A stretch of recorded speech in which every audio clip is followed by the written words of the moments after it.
Voici des squishies alimentaires viraux et voici les versions comestibles que j'ai réalisées. Aujourd'hui, je transforme les squishies alimentaires les plus populaires d'Internet en vraie nourriture pour voir si je peux tromper mes mignonnes ou mes enfants. À chaque manche, ils devront deviner quel objet est le vrai squishy et lequel ils peuvent réellement manger. Le temps est écoulé. Bip. Mais voici le défi. Chaque squishy sera de plus en plus difficile à recréer pour moi. Chaque mignon qui devine correctement gagne un point, et le gagnant pourra garder son squishy préféré. Le perdant, lui, sera aspergé de slime. Que les jeux de squishy commencent. On va commencer avec le squishy le plus facile, cette banane pour le niveau 1. Elle reprend sa forme très lentement. On appelle ça un butter squishy. Mais les vraies bananes ressemblent déjà à des squishies. Je me demande donc si la nature peut les tromper. Je dois juste faire en sorte que celle-ci et celle-là se ressemblent. Je vais en chercher une de taille similaire à cette banane. Et je pense que celle-ci s'en rapproche vraiment. Je vais la détacher d'abord. Oui, et ensuite on va juste la retailler un peu. Oui, et comme ma banane a une étiquette, je vais emprunter l'étiquette de celle-ci et la mettre sur notre squishy, en faisant bien attention de ne pas la déchirer. Elle ressemble déjà à des jumelles, sauf que le haut de celle-ci est beaucoup plus vert que celui-ci. J'ai une idée, je vais faire fondre des bonbons verts et on va tremper la vraie banane dedans pour lui donner cette jolie teinte verte. Oui, j'obtiens une couleur verte bien vive. C'est presque identique. Trempons le bout et lissons un peu. Et je ne sais pas pour toi, mais je trouve déjà que ça ressemble à un squishy. La seule chose qu'il me reste à faire maintenant, c'est de faire en sorte que ça ait l'air moins d'un squishy, ce qui veut dire qu'on doit un peu l'abîmer. Ajouter quelques taches brunes, quelques petites taches de rousseur par-ci par-là. Parfois, disons même ces marques de bleu, et je pense qu'on est prête pour nos mignons. Continuez à regarder parce que pour tromper mes enfants, je dois rendre la devinette difficile, ce qui veut dire que je dois d'une façon ou d'une autre brouiller leur vision. Et comme nous avons ces bananes, je pense que la meilleure façon de le faire est de les déguiser en mignons. Ajoutons aussi ces pommes de terre. L'une est un squishy, l'autre est une vraie pomme de terre, et toutes deux semblent très réalistes. Je parie que vous ne pouvez même pas faire la différence. Pour la deuxième manche, nous avons ce taiyaki qui a l'air très réaliste. J'ai l'impression que ce sera facile, car j'ai la machine.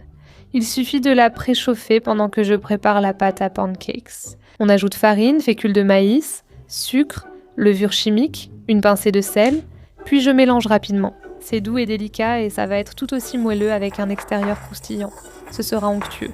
Maintenant, dans ma tasse de lait, je vais ajouter un peu d'huile, de la vanille et un œuf, puis je vais mélanger tout ça.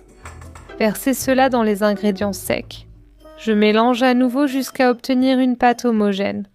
Ça semble bien, je pense que notre appareil est prêt. Il y a quelque chose auquel je dois faire attention.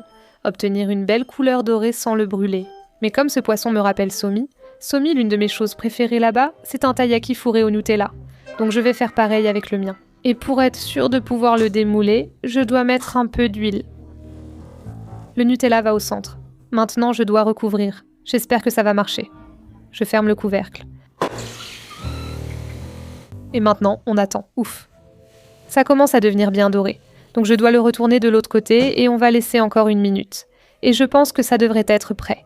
Le moment de vérité. Tada! Bon, laissez-moi essayer de les sortir. Succès. Ouf, ouf, ouf. Pauvre poisson. Je veux dire, ça ressemble assez bien. Celui-ci est le plus réussi. La seule chose que je dirais, c'est que celui-ci a un œil qui le rend un peu plus réaliste. Alors j'ai une idée. Prenons mon feutre alimentaire et dessinons un œil. Celui-ci a aussi comme 3 moustaches. Je vais foncer celui-ci aussi. La ressemblance est frappante. Mais vont-ils pouvoir faire la différence ? On va voir. Et maintenant, pour la 3e manche, nous avons mon préféré. Nito, l'ourson en gélatine squishy. Ça ressemble déjà à un bonbon. Donc je pense que cette manche pourrait être assez facile parce que j'ai ce moule juste ici qui est à peu près de la même taille que nos oursons en gélatine squishy. Donc de loin, je pense que je pourrais réussir à les tromper. Mais d'abord, nous devons faire nos oursons en gélatine. Donc pour qu'ils soient bien violets, j'ai trouvé de la gelée au raisin. Ça va nous donner la couleur qu'on recherche, mais il faut que ce soit bien rebondissant. Je vais verser ça dans une casserole. Et la gelée ordinaire n'est pas si moelleuse que ça. C'est plutôt caoutchouteux.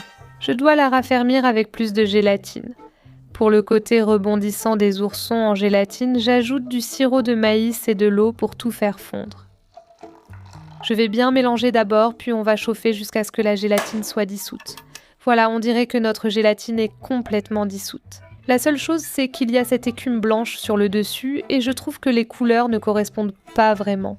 Et je pense que celle-ci tire un peu plus vers le rose. Je verse ça dans un gobelet transparent et on va essayer d'accorder la couleur. Je pense qu'il faudra peut-être une goutte de rose pour rendre le tout plus rosé. J'espère ne pas en mettre trop. Et je vois une petite teinte rosée. Je ne vais pas aller plus loin parce que j'ai peur, mais je trouve quand même que ça a l'air plus rosé. Versons notre mélange de bonbons gélifiés dans le moule. Donc le premier que j'ai versé a comme un film blanc trouble. Je ne vais certainement pas utiliser celui-là. Celui-ci en a moins, mais on est un peu comme Boucle d'Or et les 3 ours ici. Lequel va être le mieux pour les tromper ? Je vais mettre ça au frigo et vous allez devoir attendre plus tard pour voir le résultat final. Passons à la 4e manche, les donuts Nito. J'en ai 2 juste ici et c'est vraiment satisfaisant à presser. Mais ce qui est amusant avec ce donut, c'est que le glaçage est amovible. Donc je pourrais soit les piéger avec un donut comme celui-ci, soit essayer de faire un glaçage très réaliste qui a l'air de pouvoir se décoller. Et comme j'en ai 2, je dois déterminer lequel serait le plus facile à reproduire et je pense qu'on va choisir celui avec le violet et le jaune. J'ai eu l'idée d'utiliser de vrais donuts, pensant que ce serait la meilleure solution. Mais comme je n'ai pas de moule de cette taille, j'ai trouvé des donuts au magasin qui sont presque identiques en taille à ce Nito. Oui, ça va marcher. Je dois maintenant faire en sorte que ça ressemble à ça, donc on va le tremper dans du glaçage jaune fondu. Et je me rends compte que ce jaune ne correspond peut-être pas à celui-ci, mais je ne peux vraiment rien y faire. Donc on va juste faire avec. Mon glaçage est bien fondu. Je vais juste les remuer jusqu'à ce que ce soit lisse. Mais le problème, c'est que le jaune ne ressemble toujours pas vraiment. C'est presque un jaune fluo. Je me demande si ajouter une goutte de colorant jaune pourrait aider. Je vais essayer. J'ai une idée. Peut-être ajouter juste une toute petite touche de vert, mais je pourrais le regretter. Juste assez pour neutraliser. Je ne pense pas que ça ait changé quoi que ce soit. C'est le mieux que je puisse faire.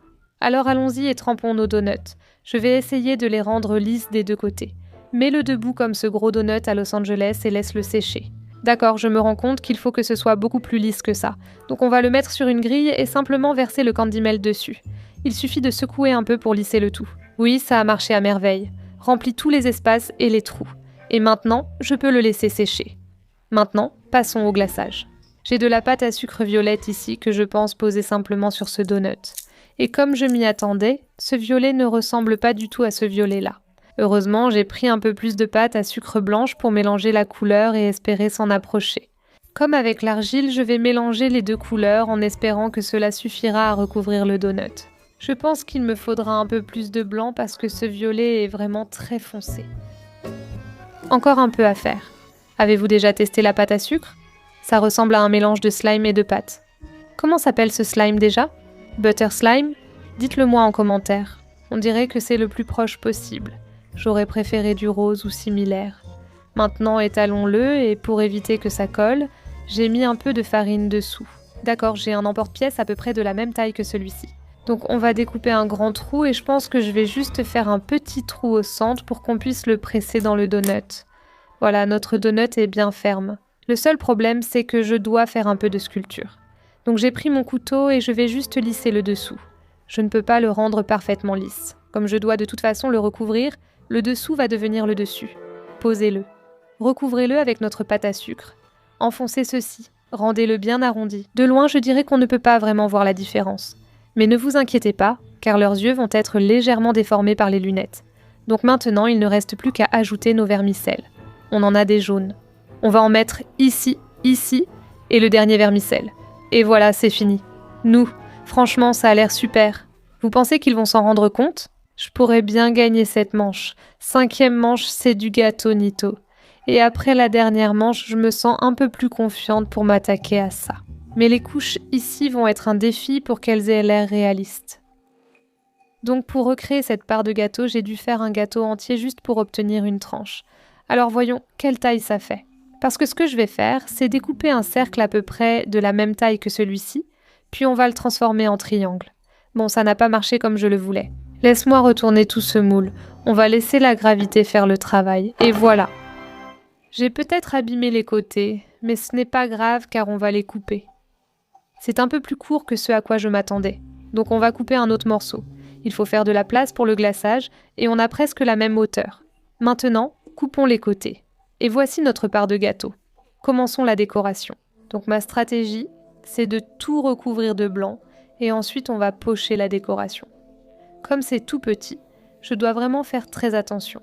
Parce que tout comme un squishy, ça bouge tout le temps. Presque fini. Il faut que ce soit lisse comme du beurre. Mettons de la crème sous l'enrobage. Je n'arrive pas à lisser les côtés aussi bien que l'autre, peu importe à quel point j'essaie. Donc soit je dois admettre ma défaite pour ce tour, soit saboter celui-ci, ce qui pourrait marcher. Je vais le recouvrir de crème au beurre. Si vous regardez Est-ce un gâteau sur Netflix, c'est ce qu'ils font aussi. Laissez-moi faire ces petits points. Je vais maintenant faire les couches de couleur avec de la pâte à sucre, en utilisant le jaune pour assortir à la bande. Pourquoi c'est si vif ? Mélange-le avec un peu de blanc. Maintenant, pour faire la couche rose, j'ai du rouge que je vais devoir mélanger avec du blanc. Combien de rouge ? Combien de blanc ?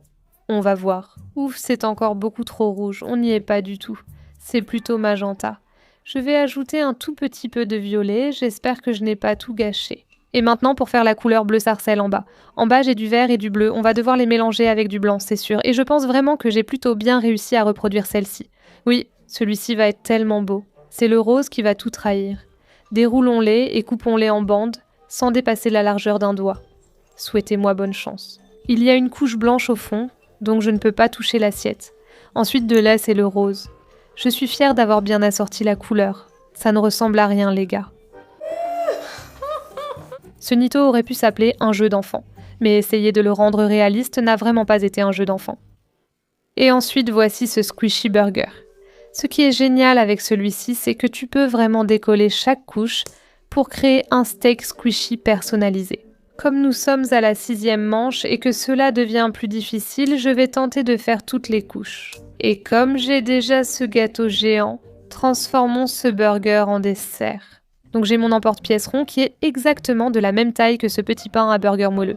Et donc, le gâteau va être mon pain. Ça, c'était facile. Je dois maintenant lui donner l'apparence d'un pain à burger plus arrondi. J'utilise mon couteau pour couper les bords irréguliers. Est-ce que ça ressemble à un pain à burger pour toi ? Les couleurs ne correspondent pas exactement. Pour faire notre laitue, je ne vais pas encore m'embêter avec la pâte à sucre. On va faire de la laitue en crème au beurre. Je vais juste colorer ma crème au beurre en vert clair. Et j'espère que ça fera l'affaire. En fait, ça a l'air plutôt pas mal. Et pour que les bords ondulés de la laitue aient l'air réalistes, je vais les pocher. J'ai juste besoin que les bords aient l'air réalistes. Pas tellement l'intérieur. Et je dirais que ça rend plutôt bien. Et maintenant, on doit faire notre steak. Ce qui me fait penser à des brownies. Ce steak haché est à peu près de cette taille, donc on va prendre ça et le couper. Cette fois, je vais le sortir avec un couteau. On n'a pas besoin que le steak soit parfaitement régulier, même s'il est un peu plus foncé que notre squishy. J'aurais dû prendre du chocolat au lait. On le pose directement dessus. Maintenant, il faut couper le fromage. Prenons un morceau de fondant. Je ne vais pas trop toucher à celui-ci car la couleur est proche. Comme cette tranche de fromage est épaisse, mon fondant doit l'être aussi pour bien tenir. Ce fromage n'a pas d'arête vif, donc je vais juste essayer de le modeler. Et enfin, mais pas des moindres, notre tranche de tomate. Est-ce que c'est la même nuance de rouge ? Oui, ça a l'air très proche. Heureusement, je n'ai pas besoin de mettre les détails de la tomate sur le fondant parce que ça va être recouvert par les pains de toute façon. Voici ta tomate. Voici ma tomate. On va la recouvrir. Celui-ci était difficile. Nous en sommes maintenant à la 7e manche. Et les 2 prochains seront peut-être les plus difficiles à recréer parce que j'ai les Nitonicycles. Si tu sais à quoi ressemblent les glaces aujourd'hui, elles ne sont pas si petites. Mais j'ai vu cette nouvelle tendance virale où ils enroulent leurs barres de fruits Outshine avec des rouleaux de fruits. Et ça a l'air tellement bon, j'ai aussi envie d'essayer. Mais mon défi, c'est de réussir à rendre cette barre aussi petite que celle-ci. Je sens déjà que je vais perdre ce tour. Mais je pense que la première chose à faire ici, c'est de la couper. Voilà, maintenant on a la même taille. Je vais découper autour de ce coin. Heureusement, cette barre de fruits se coupe facilement. Et je sais exactement quoi faire avec ce morceau en trop. Prenons notre rouleau de fruits. Je vais devoir superposer la fraise avec celui à la framboise bleue. Voici la framboise bleue. Comment se fait-il que je n'ai plus de rouge ici ? Dernière fraise. Sauf que celle-ci a ce tatouage de langue dessus. Je vais devoir le cacher d'une façon ou d'une autre. Je vais le couper, l'étirer. Honnêtement, de loin, ça a l'air assez plastique. Et s'il porte des lunettes de protection, j'ai peut-être une chance. Voilà la couche du dessous. Franchement, quand même. Ce n'est pas exactement la même couleur, mais ça me rappelle cette glace fusée pétard toute molle. Dommage que je n'ai pas pu en trouver une. Je dois recouvrir ce dernier morceau. Voici la squishy et ma version. On va la mettre au congélateur. Je veux voir pourquoi tout le monde en parle. Laisse-moi envelopper ce morceau avec le rouleau de fruits à la framboise bleue. On doit la laisser bien geler et durcir, ce qui s'est produit presque immédiatement. C'est surprenant parce que je ne suis pas une grande fan de noix de coco. Mais la barre de fruits à la noix de coco avec cette framboise bleue est vraiment délicieuse. 8 sur 10. Passons à notre dernière étape. C'est le squishy de poulet frit le plus réaliste que j'ai vu. Franchement, si tu ne me disais pas que c'était un squishy tabac, je croirais que c'est un vrai poulet frit, regarde-moi ça. Peut-être qu'il est un peu trop orange, mais celui-là pourrait vraiment me tromper. Et il est tellement moelleux. Voilà ce que je pense. Au lieu de faire un vrai poulet frit, parce que tu sais déjà qu'ils ne sont jamais aussi petits ou aussi moelleux, je me suis inspirée de cette glace en forme de poulet frit qui est devenue virale sur TikTok. Je vais tenter de réaliser une glace en forme de cuisse de poulet frit. Ces glaces sont plus compliquées à faire qu'on ne le pense, car elles fondent vite dans la main. Ici, j'ai mon plateau à glace pour garder le tout bien congelé. Espérons que ça marche. Mais à l'intérieur de chaque cuisse de poulet, il y a un os. Et cet os, ce sont en fait ces mini bars Twix. Mon défi est d'enrouler la glace autour de cette barre chocolatée pour lui donner l'apparence d'une cuisse de poulet. Souhaitez-moi bonne chance. Je crois qu'il nous faudra 2 boules de glace. Aplatissons-la. J'aimerais qu'elle ait un peu plus fondue car c'est difficile à mélanger. Ça fait apprécier Cold Stone autrement. Je pense que c'est assez pour y insérer la cuisse. Je vais ajouter encore plus de glace, mais maintenant ça devient un peu gros. Le but est aussi de lui donner une taille similaire. Laisse-moi la retourner, je veux que ce côté soit bien glacé. Je pense qu'il est temps d'utiliser les mains pour la façonner. C'est peut-être là que je vais tout rater, les amis. Ça fond. Tu trouves que ça ressemble à une cuisse de poulet ? Peut-être plutôt à un nugget. Finalement, ça ressemble assez à une cuisse de poulet frit. Passons au nugget. Au lieu d'essayer de l'aplatir, je vais creuser un petit puits et couper au centre. Et c'est là qu'on va insérer notre Twix. Peut-être que ce n'était pas une bonne stratégie. Laisse-moi recouvrir le dessus et appuyer un peu. Ça a l'air beaucoup plus gros que mon aile de poulet ici. Mais la forme est assez similaire. Je vais mettre ça rapidement au congélateur pendant qu'on prépare notre panure.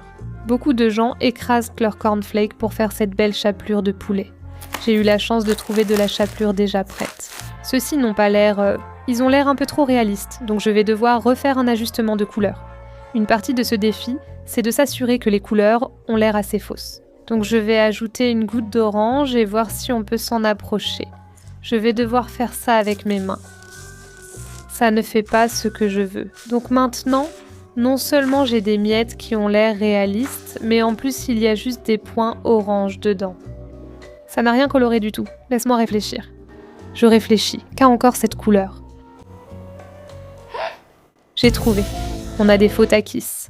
Ce sont les chips tortilla roulées de Zach. Je pense qu'elles sont censées être plus saines, mais on a la couleur qu'on cherche. Ouais.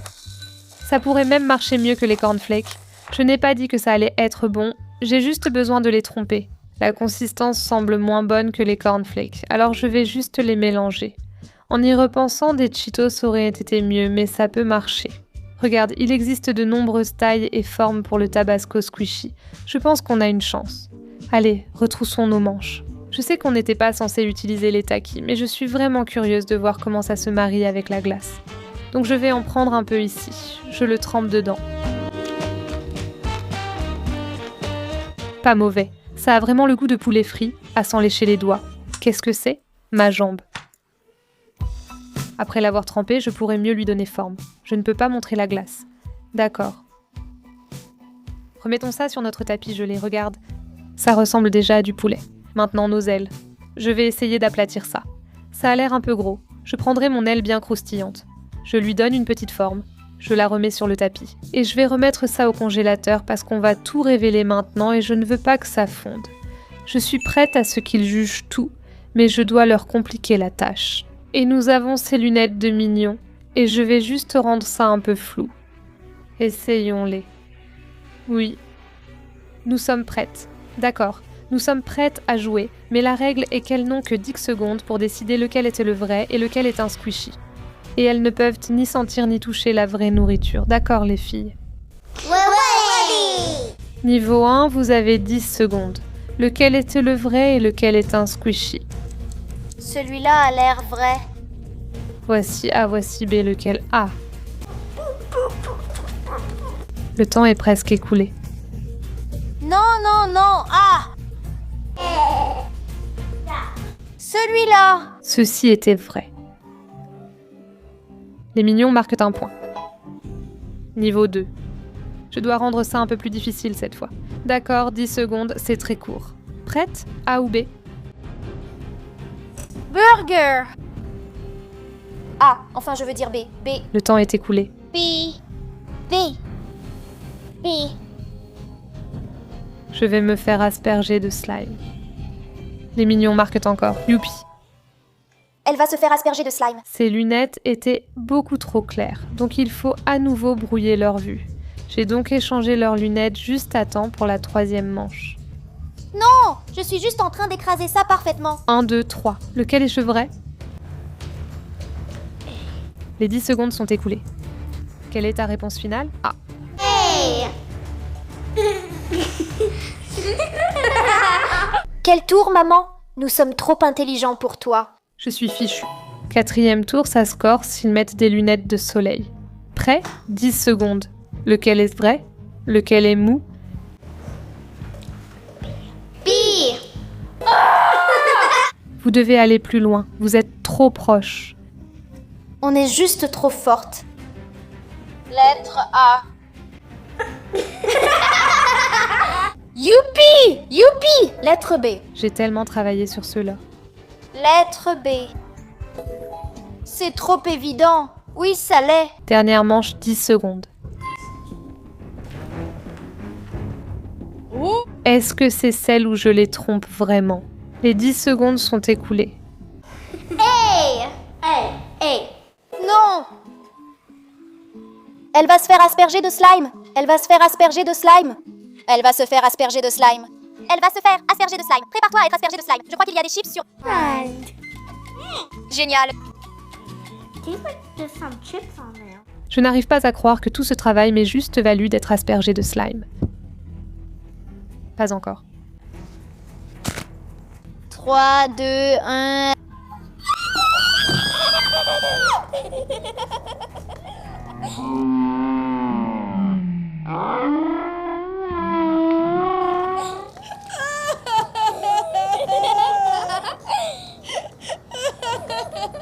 Maman, est-ce qu'on peut faire Jellycat après? Non. Non.